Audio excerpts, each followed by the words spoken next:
tutti. Adesso proviamo a fare questo collegamento con Andy, and then we'll try connecting with Andy in the United States. And I wanted to show something on the computer, but it doesn't look like we can connect it either, so we'll just do with words.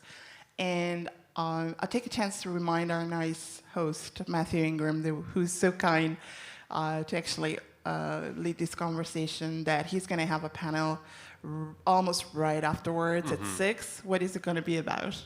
What is it about? Good question. Does anybody know? Do you know? I shouldn't have asked you. I did know. Now you put me on the spot. It's at 6? Hi, guys. Can you hear me or see me? Hey. Hey, it's Andy Carvin. We can actually hear Andy, but not see Andy. You can't see me. Hey, there he is. Hey. Everybody say hello. Morning. Okay, how do we know that you're Andy Carvin? Can you hold up your passport or something, or ID? No? Birth certificate? Let me see if I can. You know he loves challenges. Nah, I got a pile of junk on my desk that should suffice, Okay. hopefully. Never mind. I'm just kidding. I'm kidding. I have my daughter's There you go. copy. How That's about proof. You know, that's why I love working. No one with else him. would have that. that? Yeah, it's an assortment of things here if you prefer, so don't get me started. How are you doing? Not too bad. Good. You? Good, yeah. What's it like where you are? It is beautiful, actually. It's probably about 20 degrees Celsius right now, sunny. All the flowers are out. The cherry blossoms are ending, but the azaleas are coming out, so it's really nice here right now. And where are you exactly? I am just north of Washington, D.C. in Silver Spring, Maryland, about 30 kilometers due north of D.C. Okay. This gives me a chance to say that most of our working meetings happen this way. Not via Skype, but very close to it. Don't they? How do you do them? So not Skype? Hangouts. How do we do our, Hangouts. how do we do our meetings? Yeah, typically what we do is ideally we start a hangout early in the day, and it stays running much of the day, though we put ourselves on mute so you don't hear constant chatter in the background. Right. But anytime any of us need to talk about something, or if a new person is coming online and they're beginning to read in for the morning, we all get back on a hangout. And so we're always just a couple of clicks away from each other to see each other and talk to each other. So why don't we start by first you, and then Marina can tell us, for people who don't know what Reportedly is, tell us what it is, what you do, why you did it, how it's sort of structured, and what you're trying to achieve. So Reportedly is a news desk based at First Look Media, which is the company founded, the nonprofit founded by Piero Midiar, the former founder of eBay, and also hosts Glenn Greenwald's site, The Intercept. But we're a separate part of First Look, and we're basically a news desk that exists almost entirely natively within social media. We do our news gathering within social media. We do our publishing there. We do most of our community engagement there. And we try to work in such a way that we create stories about what's happening around the globe in ways that are most useful for people who consume their news almost exclusively through social media. If you think of most news organizations, when you see them on Twitter or Facebook, they're putting a huge amount of effort trying to redirect them somewhere else, either to their own website or to a broadcast that's about to begin or whatever. And only a small fraction of the people who are following you on social media are actually going to bother to do that. They're following you because they want to see what you have to say within the norms of that particular community.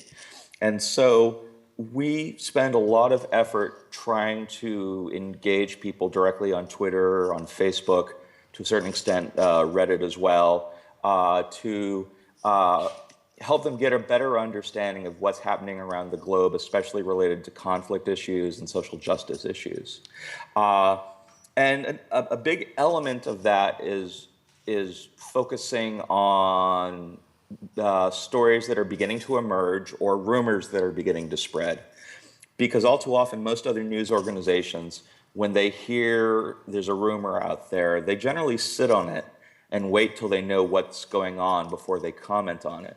But in the age of social media, you don't have that luxury anymore, because a rumor that starts on social media has gone, around the world several times by the time a news organization might be prepared to comment on it. And so we try to exist within these communities to get a sense of what people are talking about, either to confirm what's being said or often to nip it in the bud, to tell them, no, this photo has nothing to do with what's going on in Yemen right now. You shouldn't be circulating it. And so we're some people call us a social media breaking news service, but I prefer to think of what we do as real-time news. And I know that sounds like semantics, but it really isn't, because breaking news suggests that you're always trying to be first on a story. Whereas we want to be in ongoing dialogue in real time with the public about what we know, what we don't know, and why. And we want to be able to explain those things as well. So not only are people getting more informed about what's happening in the world, hopefully they're getting more sophisticated in their news consumption too. Okay. Regarding the real-time news definition that Andy just gave, which finds me absolutely agreeing, because it's the most comprehensive probably what we do. I just would like to remind you, if there's anybody of you who very possibly doesn't follow us yet, that you can follow us on Twitter @reportedly, on Facebook /reportedly. And what happened? What happened? There's a cat. And Medium. And by the way, the Medium reportedly page give us a chance to mention that we also do short form, medium form, long form, and photo essays and photo research connected to the social material that we use. So at medium.com/reportedly, you can find most of our long-term stories that give you also an idea of the scope of what we do and what we cover.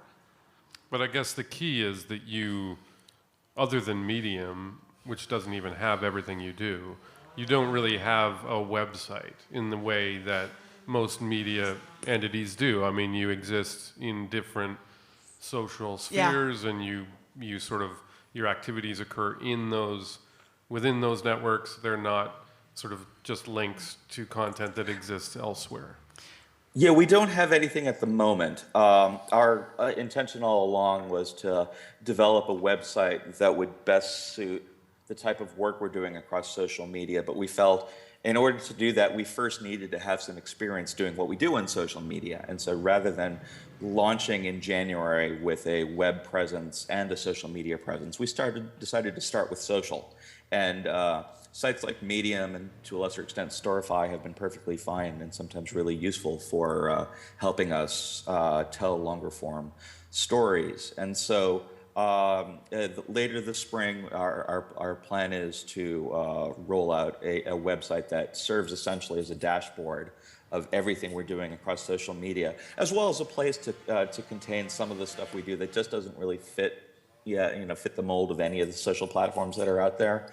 But the idea is to have this this reciprocal relationship between what we're doing on social and what might exist on a website, rather than seeing it as a one-way relationship.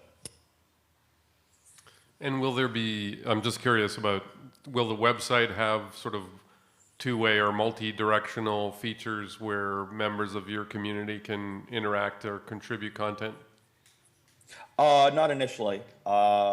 It's certainly our aspiration to do that, but first we still need to figure out the basic challenge of incorporating what we do in social and representing it in a way that makes sense on a website, and then figuring out how to expand the platform in which a person could, for example, engage natively through social media, through Twitter on a website if that's what people want to do. That's something that would come later on. But I mean, it's certainly part of our ambitions to make the experience between social and a web platform as seamless as possible. But the beta version of our website won't be doing that just yet. And maybe you, I don't know if Marina wants to too, but maybe can you give us an example of an incident, a news event, something where, and how you covered it or how it influenced sort of the way you approached that story, say Yemen or something like that? Yeah, I mean, Yemen's a great example because we've really been trying to dedicate ourselves to that story. We even do a daily digest, sometimes even twice a day, of the latest news that's in Yemen, based on the conversations and the news that we're sharing through Twitter. That ends up being collected over a period of time and put in a format that becomes readable on Facebook, for example. Or readable on Medium. But, there are specific examples. I can talk about one of them. Marina might be able to talk about others. But, for example, as chaos began to spread in Sana'a and in different parts of the country, we started talking to every source we had there about how people were doing. Are journalists being arrested? Are they still able to report, et cetera, et cetera? And one of them reached out to us and said, actually, one of the main independent news sites in the capital, their office just got sacked, and their reporters have been dragged out of the office. And so we talked a bit through social and then through some back-end channels. And the guy we interacted with, he served as a translator for us via Skype. I think it was Skype, or maybe it was a phone call. But either way, we got on a call together with the editor, and he described in horrifying detail what had happened to his office as the Houthi rebels came through, essentially took apart their office, took all of their equipment, did the same thing for an independent TV channel based in the same building, and then they were starting to get reports of the same thing from other news organizations across the city. And so while we were getting that information with them, we were it made it fairly straightforward for us to pull that into a story that we posted on Medium, as well as a Twitter thread about what we are hearing about press suppression in the country at that particular time, along with all the other chaos that happened to be going on.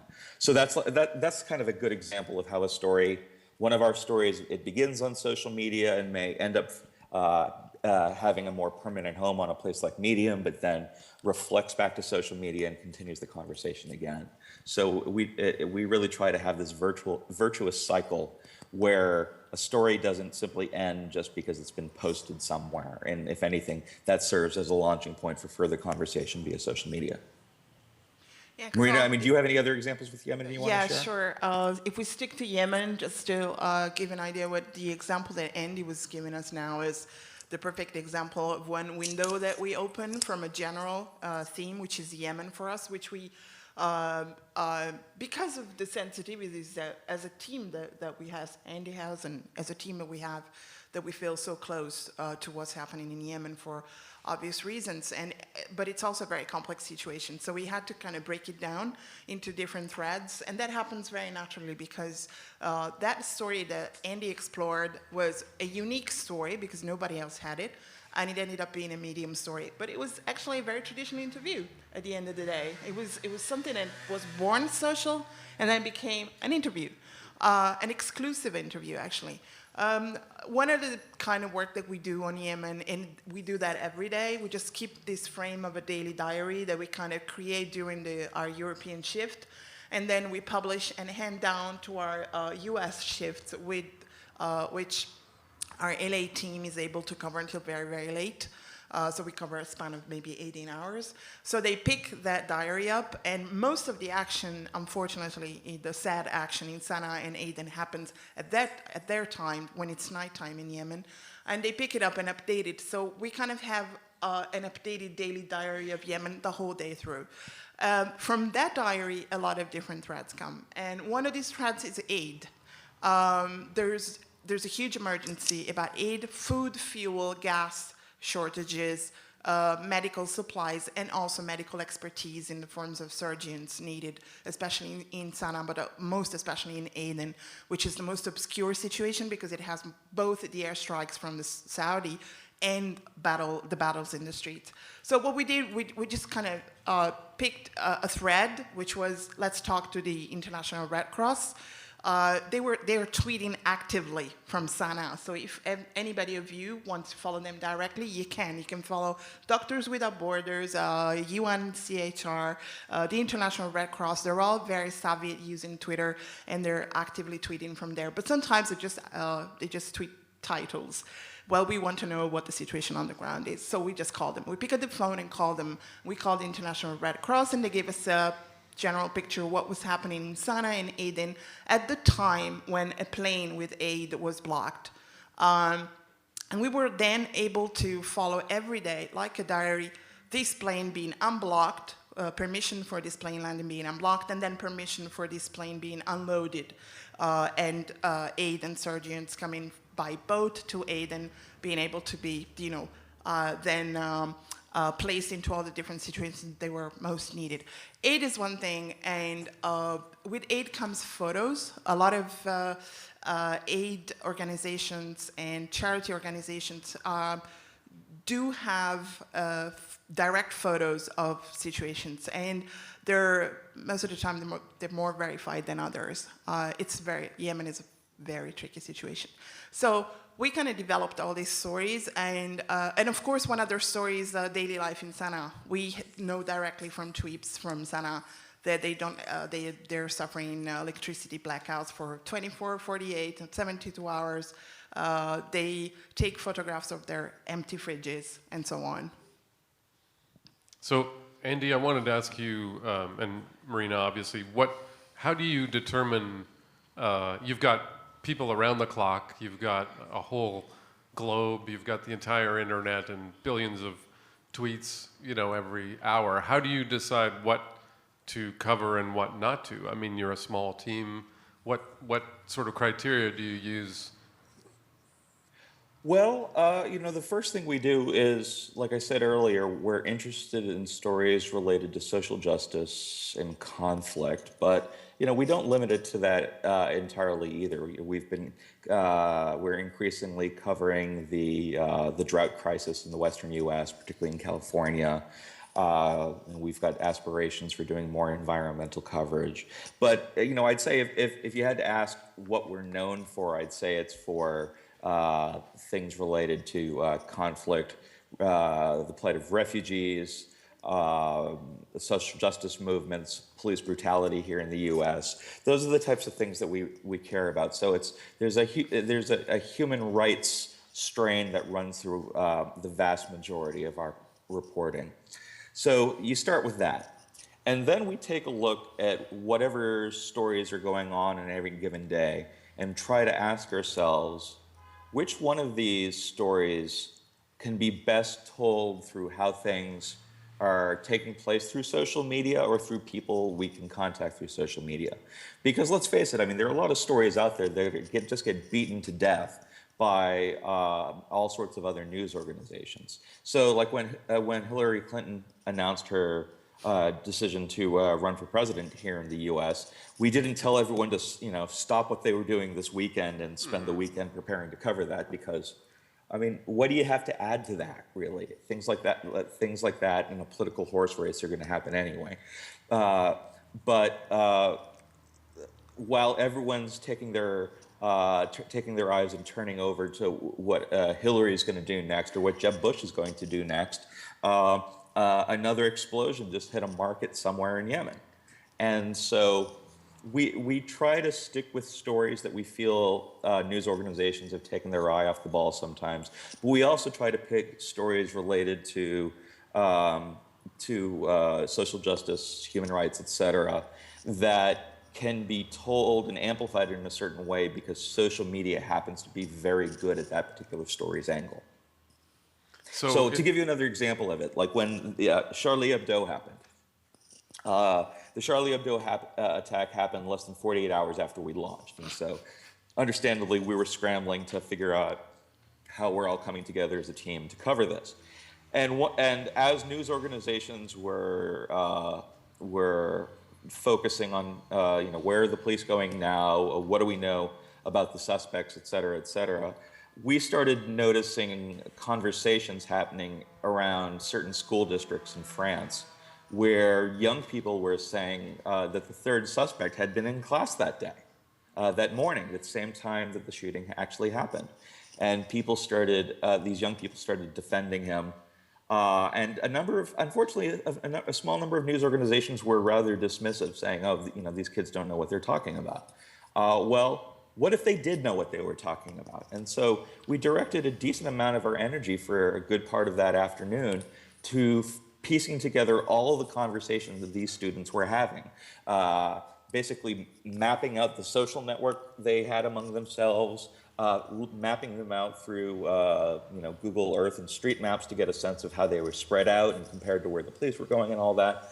And we put out a story basically saying that there is a large chunk of young people across northeastern France who all offer alibis for this kid.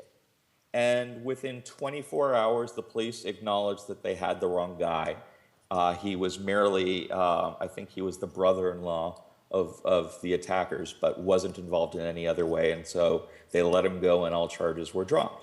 And a big part of that had to do with the testimony that those young people started to exclaim through social media, but so many people were ignoring at the time.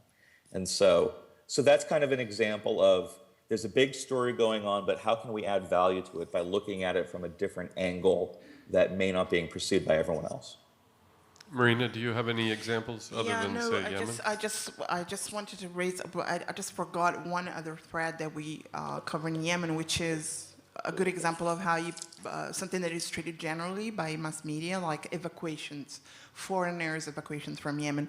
We kind of split it down to every single nationality, and we're able to get data on every single nationality and how they got out of Yemen. And that raised the question of how US citizens were taken or not taken out of Yemen, because we found out that it had no help whatsoever. And our colleague Kim Bui was able to track down one guy, because these are real people. He's a Yemeni American guy, and he had to flee by boat, and she gathered his story. And that became data, becoming one man, one young 27 man, who's, yes, he's on social media, he's also flesh and bones. But what Andy was mentioning now about Charlie Hebdo, and then at the same time we were receiving tweets about what we're saying about our coverage of Yemen. And I don't know if it's because this is an issue which has been discussed a lot these last few days at the International Journalism Festival, Andy. There's a lot of talk about journalists as activists. So I turn the question to you. Can you comment on that? Journalists as activists? Well, I'd rather think of journalists as not being robots, and journalists still having a soul. And, I think there have been times in modern journalistic history where so much effort has been put towards creating a quote-unquote fair and balanced approach where if one side says something, that you have to give the other side equal time, even if you know for a fact they are factually incorrect. So, I'm one of these people that have no problem calling a dictator and a thug, and I don't think we should mince words about what's happening in different parts of the world. And I think we should call people out when we see things that are egregious. So, for example, just about a week ago, there was a state senator in Texas who proposed a bill, state legislation, that would prevent members of the public from filming police within 25 feet of them. And this bill came out basically the day after the footage of that man running away and getting shot multiple times in the back by a cop. If that bill had been law in that particular jurisdiction at the time of that shooting, that the young man who recorded the video would have been guilty of a crime. And so when it comes to things such as like free expression, free press, the rights of citizen journalists, we feel very strongly that as a news organization, we need to stand up for those things. And so I wrote a rather scathing commentary about the this particular bill and just laid out one example after another of these notorious pieces of footage of police brutality and how many of them would have technically been breaking the law if this guy's legislation had been passed. And the next morning, we even put together a petition to start spreading the word, and we put the bill online using on Genius, on Rap Genius, so people could pick apart the legislation and annotate on it. Well, with it, that same day, the state senator who proposed the legislation pulled it back. Now, when he decided to rescind it, he said that it was because law enforcement wasn't supporting him. And, there's truth to that, definitely. But I think a few of us, not many news organizations, but a few of us made a real huge stink out of it the day before. And I think that had to have played at least a certain amount of pressure for him to realize that what he was doing was absolutely egregious. And so even if we didn't have even if my writing didn't have a direct impact on his decision, I'm glad we took a position on it and stood our ground on it, because it needed people within news to stand up for the rights of members of the public filming the police. Can I ask you a little bit about, this is sort of tactical, I suppose, but Yep. We've talked a lot about Twitter and how you use that. Obviously there are other networks, Facebook, Snapchat, Instagram, WhatsApp, more and more every day. How do you use different ones for different things? And are there different topics or issues or news events that lend themselves to one more than another? Or do you use them in different ways? Yeah, they're used in very different ways. When it comes to publishing, you see us posting the most, I would say, on Twitter, Facebook, and Medium, with Twitter being where we hold office hours. Like, that's kind of where we're based during the day. And so people can always reach us on Twitter, and we talk to people in close to real time, if not through the reportedly accounts, certainly through our individual accounts.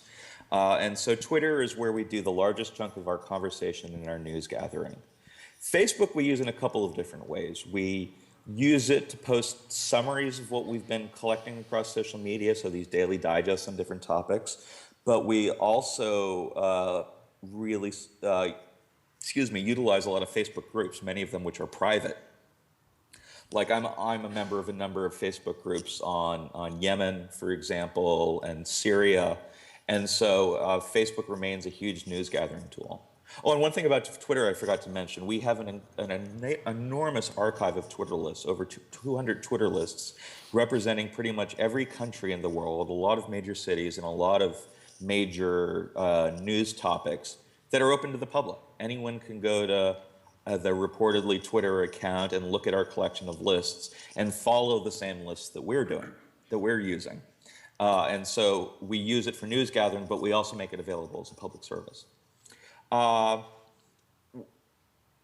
we haven't done as much as we would have liked. We had big aspirations for Reddit, but we realized pretty quickly that with a team of 6 of us, it's been difficult for us to put the amount of energy into it for us to use it as well as we would want. So that's been more of a struggle than would have liked. But having said that, it's still a great place for finding sources and for finding information on different things.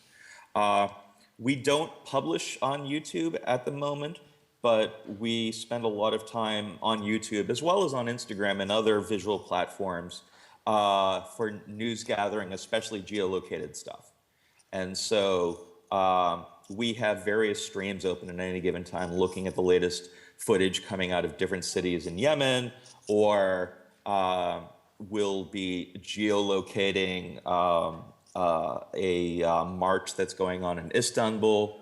And so while we may not be publishing to every single platform, we are using them very actively for news gathering. And for apps like WhatsApp, for example, we don't have a WhatsApp presence per se, but a lot of my sources use WhatsApp, and they're in communication with people with their own groups, and I try to encourage them to let me know when they're hearing interesting things. And so it becomes another type of grapevine, especially in places like the Middle East where WhatsApp has just become huge. A number with these other apps. I mean, it's not just them, but it's Snapchat and Viber and a bunch of others. But WhatsApp in particular seems to be a pretty big one. And so we get a lot of information, if not directly, secondhandly through through WhatsApp. But it also complicates matters because since these apps are closed environments and people choose for themselves what they pass along and what information is included with it, it's sometimes harder to source things that come by way of these closed apps. But nonetheless, there's a lot of interesting stuff coming through it. Can you talk, and maybe Marina can too, about how things work sort of functionally? You have is it 8 people? Six. Six, sorry. And just 6 of us. they're obviously in different locations, and you have a kind of 2 people on system. Can you talk a little bit about that and how it works sort of over the 24-hour period? Yeah, it's constantly evolving. The original concept was to have be 6 of us who'd be working in pairs, so a buddy system, where with people in similar enough time zones that they could easily work together, and one would be focusing, for example, on the live Twitter feed, while the other one might be working on production. We did that for a while, and we realized we were stretching ourselves a little thin in terms of being able to gather and produce across multiple platforms. So lately, we tend to be working more as 2 teams of 3, where we've got the European-based team and we've got the US-based team. And so the European-based team starts before I'm even awake. And so they're producing and engaging the public well before, at the latest 6 a.m. East Coast time US, sometimes much earlier than that. And then I come on later in the morning, almost as sort of a swing shift, but then overlapping with the West Coast team as well, and then passing it off to them. And so in the end of the day, there are 2 of them working together. But it is more of a system of 3 people working at any given time. And then there's ideally each day at around noon our time, 6 p.m. Italy time, we're all online overlapping for at least an hour. So that becomes a chance for all of us to catch up with each other. If we need to have a meeting about this or that, we're able to do that. We typically have a weekly editorial meeting each Monday at noon East Coast time, but the overlap allows us to talk to each other across time zones much more often. And the European team is led by Malachi Brown, who's based in Ireland, and he's our managing editor. And I'm in charge of the whole project, but I kind of de facto work helping run the West Coast team too. We all get to, our tasks overlap a lot because with only 6 of us, we all have to be multifunctionary and multitaskers. And so Malachi works with Marina and with Asteris Masouras to set the tone for the morning. And over the course of early morning my time to late morning my time to early afternoon my time is a slow period of pass off where we're overlapping each other, but we're beginning to slowly pass the baton, which usually ends up being a lot of different batons because we're covering multiple subjects. And so by the time that Marina is wrapping up for the day and Asteris is wrapping up for the day, the West Coast team and me are able to either keep running with those stories or make the decision that we've done enough for them and it's time for us to move on to different topics. We're trying to, there's so much going on in the US right now regarding social justice and civil rights that we're trying to carve out more time to focus on the US as well as Latin America issues as well. Because so much of our coverage has been centered around Middle East, North Africa, and Europe. But we definitely have the capacity to be doing more in the Western Hemisphere. And hopefully at some point, once we're able to start bringing on more people, start covering other parts of the world too. Marina, do you want to talk about that? Yeah, because definitely there's one area of the world, we can even say that, the Far East, which sort of escapes us for time shift reasons, basically for time zones reasons. But there's so much happening there too, and also the social media situation there is so different, so vastly different than what we experience in the US and Europe and Middle East and Africa, which we cover very heavily. I just think, just to give you an idea, being 6 over 18 hours basically every day means that we do everything, including what we call housekeeping, which means taking care of the lists, of the Twitter lists, or sending emails, but also work that I find really pleasant, but it's squeezed in between the live work, which is editing each other's stories. We always have 2 people 1 second eye the whole time on any story. Or maybe, which is, I think it's one of the most beautiful parts of the work that we do, or the way we do it, is somebody is working on a story they are very, very keen on, or they're very experienced on, and somebody else like me can just help fetching a beautiful photograph for that day, which could be the cover opening image of a story. Or we just look for typos, or less romantic things, but we do everything by ourselves. And at the same time, we're never alone, because we ask for a lot of help from our users, and I think that's going to be grown with time, and the translation and geolocalization. We love to engage. This is part of our culture, of our starting culture, as reportedly, of asking people for what they know better than we do. And most of the time that works, and a lot of people reach back to us and help us, or we can put together a couple of opinions and make our minds about what really happened, or how a situation has to be read, or what a banner in a protest really means, or what is referring to, or what is the word of mouth about something. And people we can see that growing. We can see that the fact of being and staying in the communities that we work our news around is paying off in terms of reputation and credibility, and the way people really, really want to help. We get a lot of advice during the day.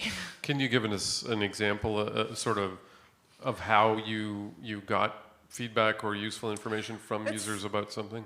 Sometimes it's really something really, kind of very normal. Like I'm working on figures of, refugees. We have daily terrible figures from the Coast Guard in Italy about rescues in the Mediterranean Sea. But I have rough figures because mass media are using rough figures, and maybe news wires are using rough figures. And then somebody is following a specific account that actually has the precise data updated for that day. They point us to that. The way we point them to our lists, they point us to other contexts that we may have neglected, or we just simply didn't know were there. Technical stuff as well, medical stuff, technical stuff, information about distances and means of transport, languages, any kind of skill really, Andy, isn't it? Yeah, people are very generous about sharing information with us, and so if we need help with something being translated, people come out and volunteer. If there's a topic we don't fully understand, it's not unusual for someone to message me and saying, "Hey, I'll give you a call. I'll talk you through this." And so I think because people see that we're trying to give back to social media in a way that's that respects the cultures and norms across different social communities, and that we don't pretend to be experts on everything, that and we're comfortable saying we don't know the answer to something, or we don't fully understand this yet. People become very open to helping us and help us get over these humps when we need to. And like I said, it can be this virtuous cycle where we're trying to give to them, and they're giving back to us. And so this currency of generosity just creates this amazing feedback loop that strengthens our relationships with the sources and people we follow in general. And would you say, well, let me ask you about the sort of, what proportion of what you do would you say is just saying that photo isn't of that thing, or that photo isn't where it claims to be, or that report that someone mentioned is, because there's a huge amount of, like debunking, verification. Right, debunking, exactly, debunking or verification. Is that a lot of it, or? It varies. Like, for example, when there's a sudden escalation somewhere, like when Saudi started bombing Yemen, there was a surge of footage being posted that I quickly recognized was old. And so I felt it was important for us to be repeating the message. Folks, you can't be sharing this stuff because what you're pointing to has nothing to do with what's happening. Right. There was even this montage of photos that Al Jazeera English had running that entire evening again and again and again. It was a montage of, I think, 4 photos. And I had debunked all 4 of them. They just found them on Twitter because, it's funny because what I'm guessing is happening in these situations, and this is something I'm actively trying to research because it has such an impact on the type of work we do. What I think was happening is through the grapevines of closed chatting apps, texting apps like WhatsApp, people in Sana'a and in Aden started sharing footage with each other, and somewhere some of it got conflated, and they started sharing footage that might have come from another incident or somewhere entirely else. And so when they would post it to Instagram, if you're using a social news gathering tool that geolocates content, you're suddenly seeing a flood of images that have been geolocated with the exact latitude and longitude of places in Yemen, of photos that aren't from there. So in other words, what's going on is there's a grapevine happening within Yemen where people are sharing photos, not all of which are accurate. And then when they end up posting them, it gets geolocated to where they are, right. And news organizations assume, oh, well, if it's geolocated there, it must be accurate. And so as soon as we started to see in that particular case that a lot of geolocated photos were not accurate, we dedicated a lot of time over several days for doing that. But you don't see us spending hours upon hours every single day debunking footage. Basically, as we see stuff, if we have a funny feeling about it, or if it doesn't pass our professional sniff tests, then yeah, we'll stop what we're doing and we'll look into it and give people an update. But then we kind of move on after that. There are other folks out there who specialize in full-time debunking, and it's a worthy exercise, but it's not the only exercise you can be doing through social media. So it's just an aspect of what we do, but certainly not the dominant aspect of it.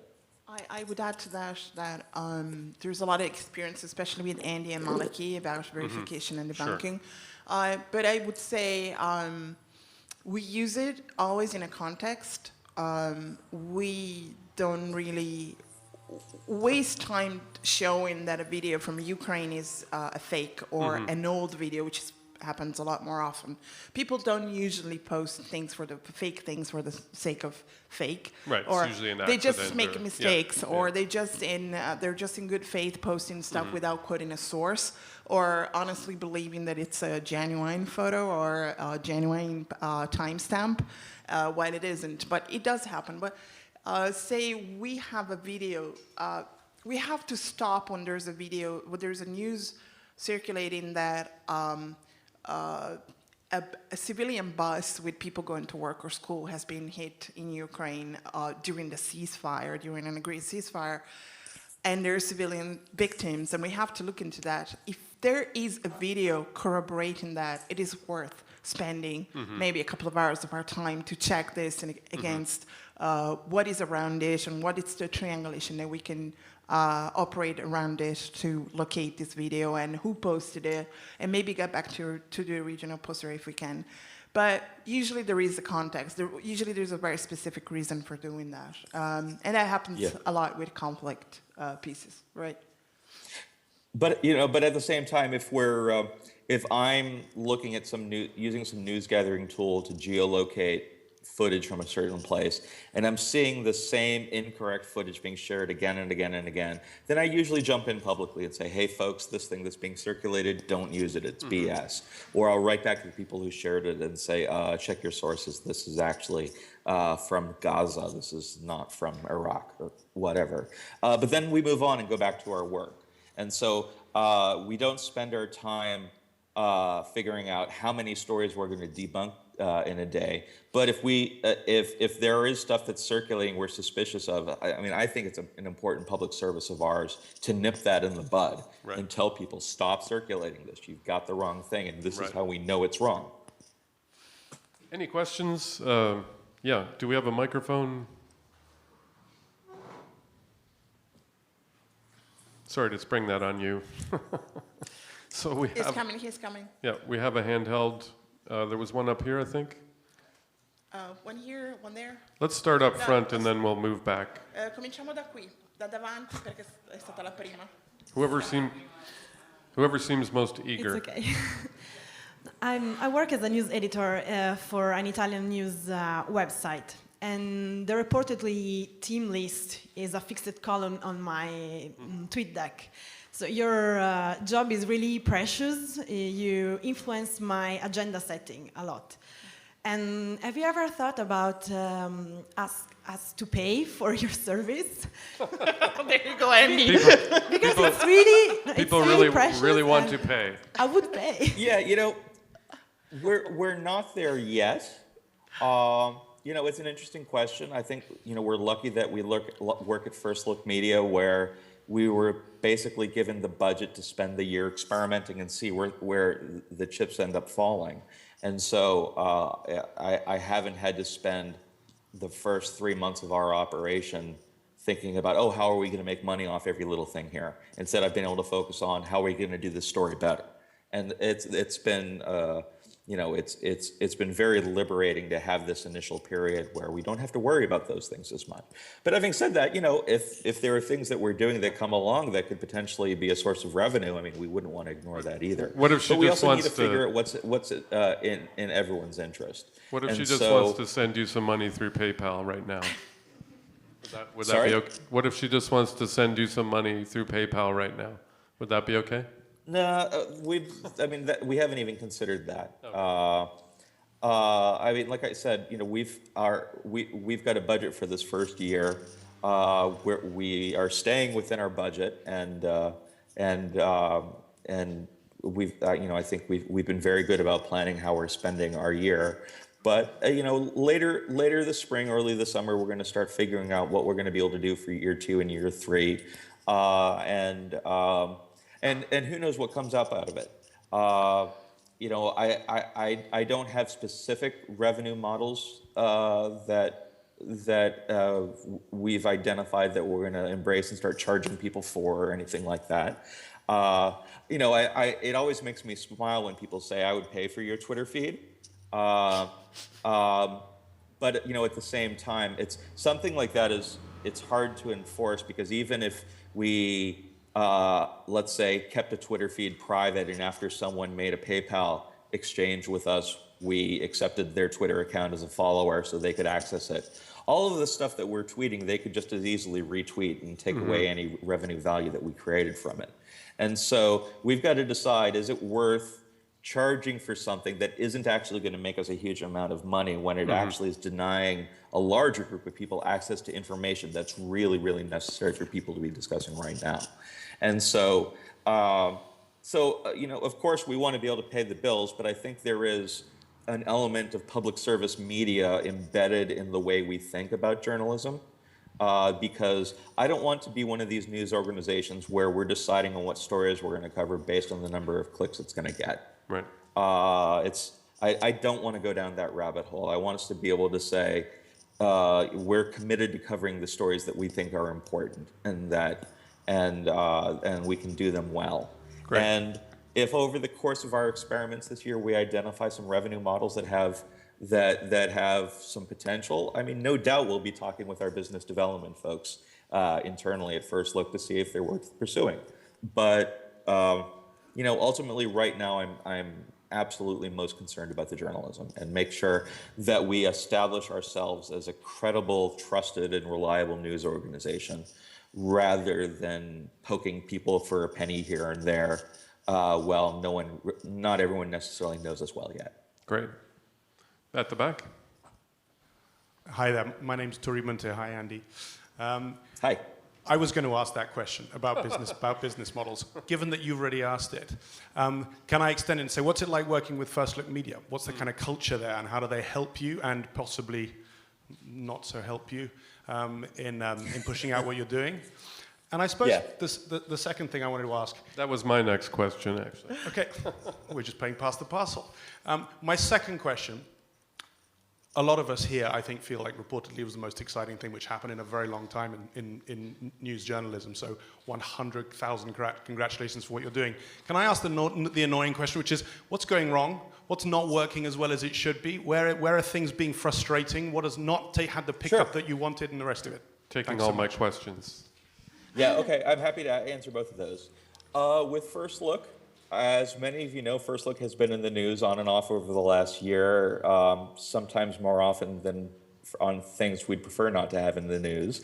But, you know, I think as a new company, First Look found itself in a culture clash where a combination of people coming in with a background in Silicon Valley, product development, et cetera, suddenly finding themselves working with some of the most amazing iconoclastic journalists in the world. I mean, no one should have been surprised that people would end up butting heads in that process. And unfortunately, you know, it didn't turn out well on a few occasions. Like, you know, the most unfortunate example, I'm sure many of you know about, is when Matt Taibbi left the organization before we were able to launch a new site called Racket. And ultimately, the majority of the team that was on Racket ended up being let go as well. And, you know, it was a real demoralizing time. I mean, there's no other way of putting it. But at the same time, while that was going on, you know, our project kind of started under the radar.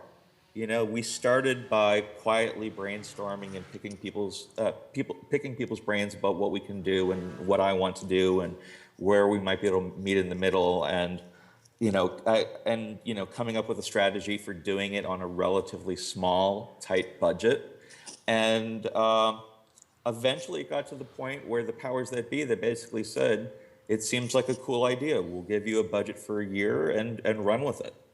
And so. We make all of our own editorial decisions, period. I mean, there's no influence whatsoever from management on what we cover and what we don't cover. It has never come up. No one has ever told us, "Oh, you should cover this," or "You shouldn't cover this." I got to choose who I would hire. I got to choose how the project would be organized and how we would report. And, you know, at the meantime, we got access to the company's tech and design team to help us experiment behind the scenes with a couple different models for how we may or may not want to do a website. We have access to our research team, which is an absolutely brilliant group of folks. I mean, we're still the baby brother in the organization because The Intercept is a much larger operation than we are. But there's something to be said about being a baby brother that doesn't take up much space and doesn't take up much money. It's always great to have more money, but it's often even better to feel like you're independent and be as nimble as you insist on being. And I think that's worked out well for us. So I guess to make a long story short, despite the many challenges that First Look has had over the last year, they didn't impact us while we were rolling this thing out. And I think we've been in a very good position because the rollout went well. We've been, on the whole, very well received by both the public and our peers. I'm happy, the management seems happy, and hopefully we all stay happy. Regarding things that aren't going as well, I mean, there are little things like, you know, we're very ambitious in what we want to be able to do and what we're able to cover. Like, I really wanted to have a strong presence on Reddit that we would use on a daily basis to mine people's expertise, because there are so many people on Reddit that are just brilliant on a whole range of topics. But it became pretty clear that we just don't have enough people or enough headspace to do it well. And so while we keep reportedly subreddit up and running, it's certainly not as engaged and as exciting as I was hoping it to be. It's taken us a while to get started on other platforms such as Instagram, but I think we've been able to address those issues just by figuring out workflow. And then there are just the challenges of time zones. Our lives would be a lot easier if I had everyone working out of Washington, D.C. but we would be a very different type of news service if we were. I mean, there are a reason why lots of news organizations get labeled as being, too insider DC, inside the Beltway DC. It's because they're all in frickin' DC. That's why. Even if they're trying to break out of that mold, when you're all located in the same place, it ends up putting you in a cultural mindset. So, I actively sought people in LA because I wanted an LA feel to some of our work. I wanted to have at least half of my team based overseas. And so, there are downsides to a lot of the things, and, we've had to make some tough decisions on what we can and what we can't do. But I think we're also trying to be realistic about what a team of 6 of us can be doing within a fairly limited budget, with aspirations to be covering a huge chunk of the world for a huge chunk of time every single day, while thinking about a bunch of different platforms, not all of which we have mastered yet. So, it's not everything's going to go right the first time, but that's fine. We're going to make mistakes, and ideally when we make those mistakes, we'll blog about them and, talk about what's working and what's not, and learn from them. If I can just add one sentence to this.